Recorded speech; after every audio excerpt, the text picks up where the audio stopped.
urtearen ipuina kontatuko dizugu. Mendia ateko herrixka batean zuhaitzetatik errotariko otsoak haizearekin jolasean zebiltzan udazkenea zen.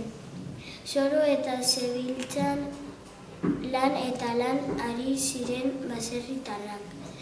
Intxaurrak, gaztainak, sagarrak eta babarrunak biltzeko garaia zen. Baserritarrek gonak eta txapelak ere airean zebilen. Haizea eramango gaitu. Esan zioten elkarreri. Ni behintzat ez nau haizeak berehala eramango. Ja.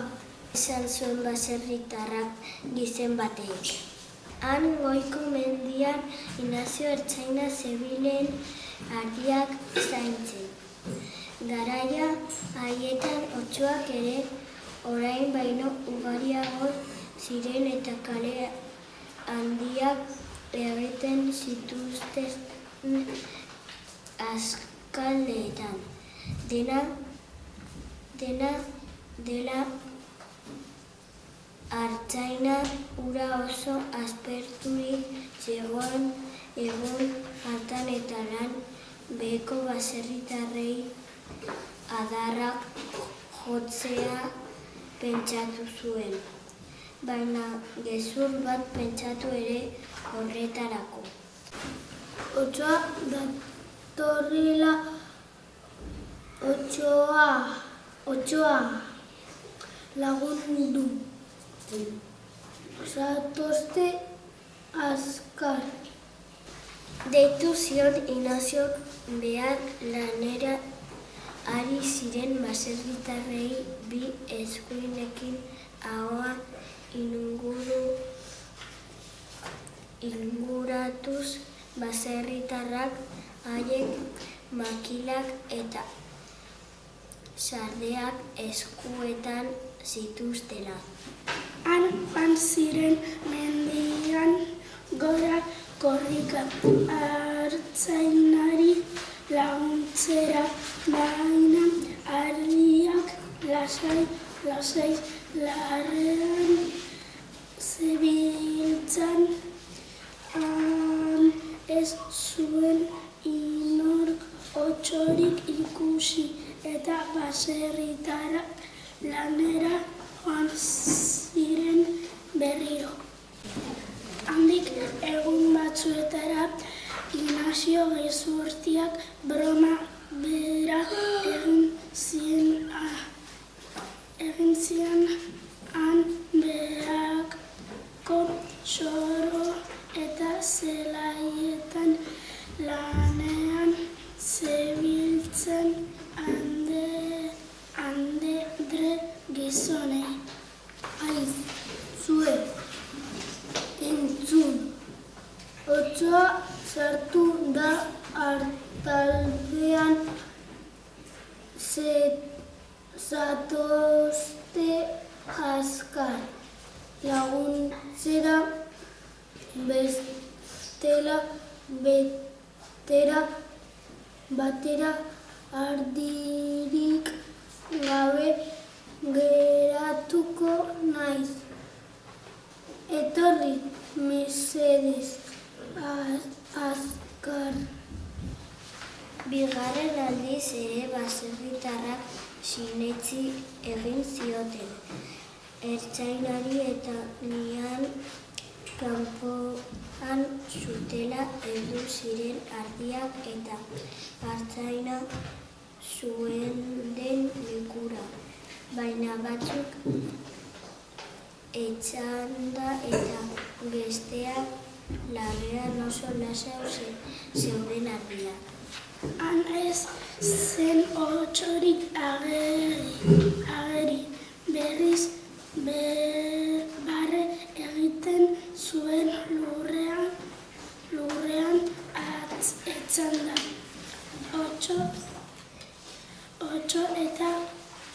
gezurrekin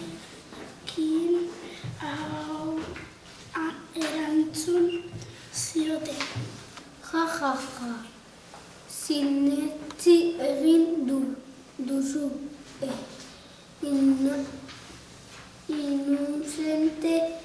Inuzente sakurraren buztana tente lotzagabe galanta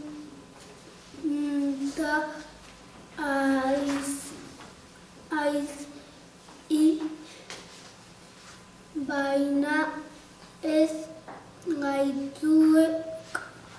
gaitu gehiago engainatuko. Alferrik ibiliko aizu. Hor konpon eure ardia, otso eta gezurrekin erantzun zioten. Baserritarrak haserre zebizian marka jaitsi ziren beraren zoro eta zelaietara eta lanera jarraitu zuten. Baina handik egun batzuetara ilunagarren inazio hartzena argiak jezio ondoren gazta egiten ari zen eta bat-batean ardi guztiak orroka eta zaparkata hasi ziren. Artzain utzi zion gazta egiteari irten zen txabolatik kanpora eta hor non ikusten duten otsoa ardi arten bi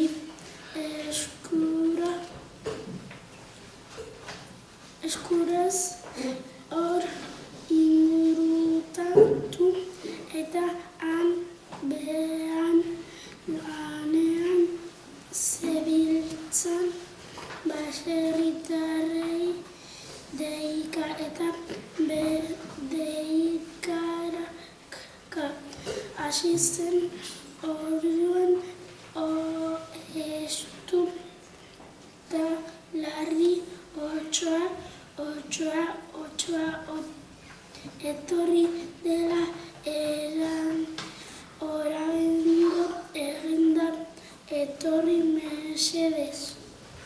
Baserritarrek begiratu zioten artzainari beko zoro eta zelaitik eta lanean jarraitu zuten. Ez zioten jaramairik egiten Ignacio gezurtiari. Otsoak ardiak akabatzen zituen bitartean artzainak negar egiten zuen bere txabola atean. Lagun ona da txakurra